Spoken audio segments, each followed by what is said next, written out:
Hi everyone, this is Justina. Welcome back, or if this is your first time here, welcome to Investigative Selfism. Today we're going to look at one of the major, basic but important principles of mindfulness, of how to lead a life where we create fewer problems for ourselves. I think that's fair to say.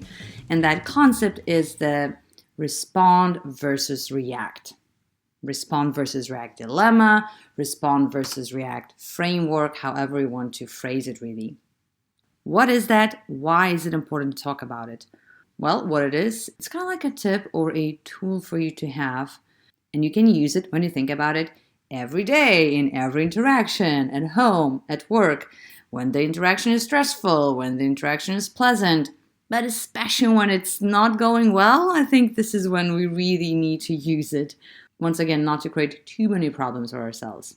And I think, honestly, the earlier in our lives we familiarize ourselves with this framework, oh my God, the better it is for us, for everyone around us. So let me give you a couple of tips or a couple of steps how we can approach our interactions with others using this respond versus react concept.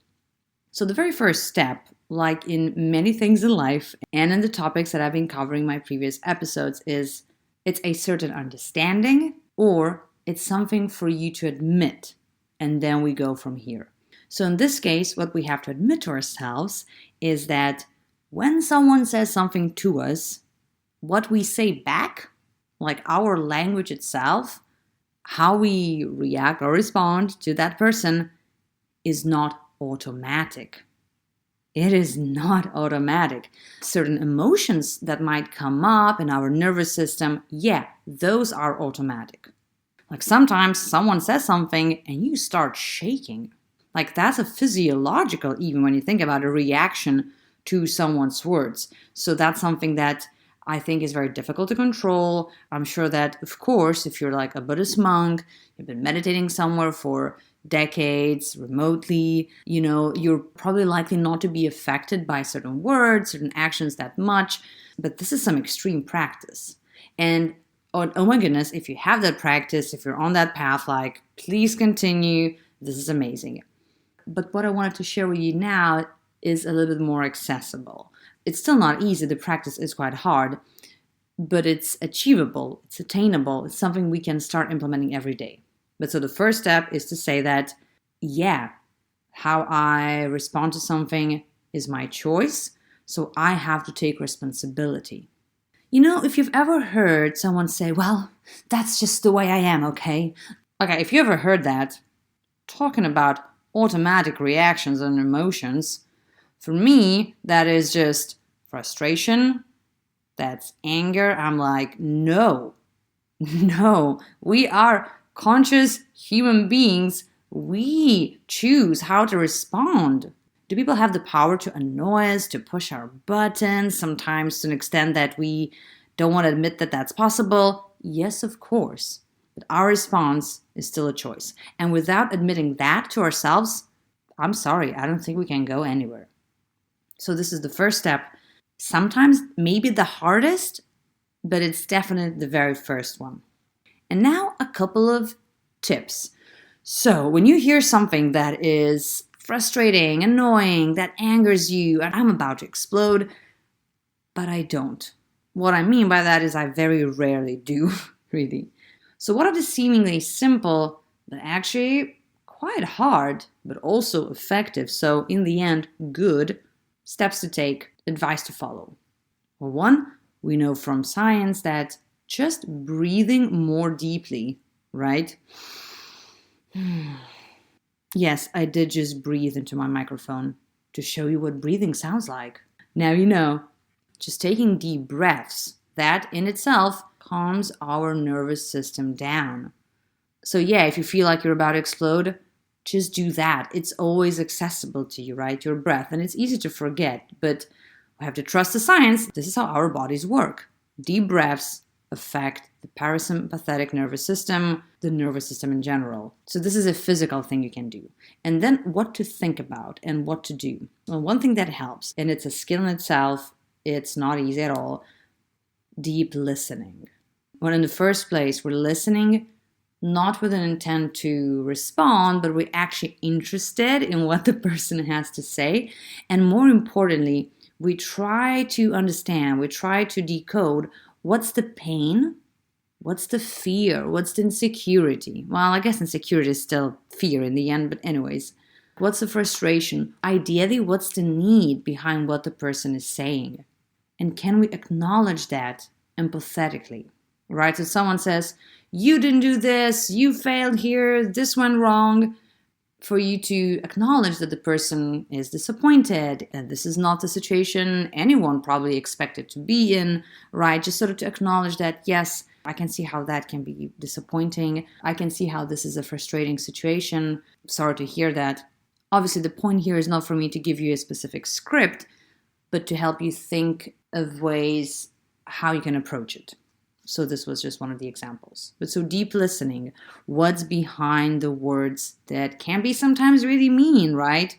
What's the hurt? What's the pain? What's the fear? Another tip, and once again, not easy, is to remember not to take things personally. Yes, things are oftentimes being said personally, directly, to you, at you, but there's always that difference between what someone is saying and like the content and how the person has chosen to phrase it.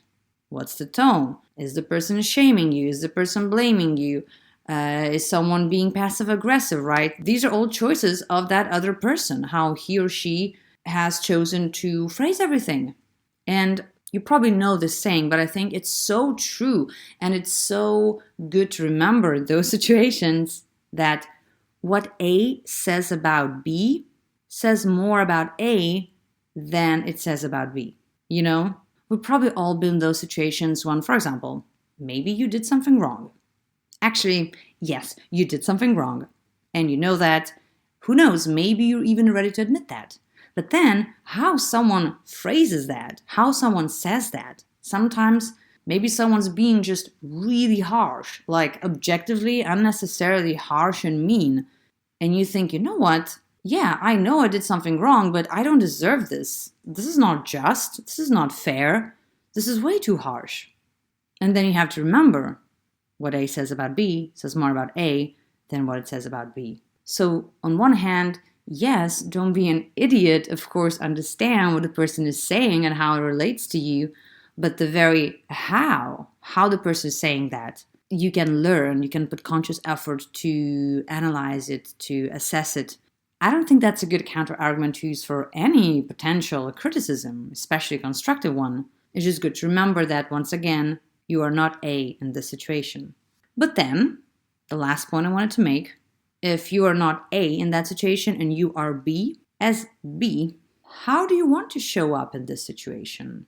How do you want to, once again, not react, but how do you want to respond? How do you want to show up? What are your values? How do you see yourself as a person? When you look back on the situation, do you want to say, this is exactly how I wanted to show up? I showed up with integrity. I was still kind. I wasn't rude. I showed appreciation for the other person. I showed him or her that I was listening deeply. I tried to connect empathetically with what the person was saying. Is this how you want to see yourself afterwards? Meaning, is this how you want to behave? Or do you have different values? Or maybe you just forgot about them. And hey, let's be real.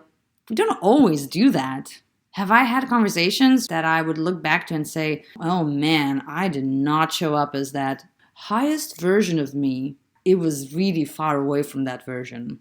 Like, that was really bad. But that's okay. We're human. We're learning. Let's not forget, this is a practice. We can put conscious effort to do that. We can get better. How we behave with others, this is our choice. I cannot say, well, someone shouted at me, so I just shouted back at them. There's no causation. These are all choices. These are all practices. And what I've just summarized here, respond versus react, that's such a base or one of the pillars of what is called mindfulness, right? We are mindful how we are with others, how we respond. Are we creating that window of tolerance? Are we expanding that space of awareness? Or is that space of awareness just a millisecond and so we shout at people? Or is that spatial awareness now one deep breath and we don't shout at people? So I hope you pay attention to how you speak, if you're creating that space for yourself, if you're listening deeply, if you can take a couple of deep breaths once in a while, and are you aligning your values with how you are with people? Because it's really difficult. It's very difficult. So thank you for your time. Stay mindful, and I'll see you next week.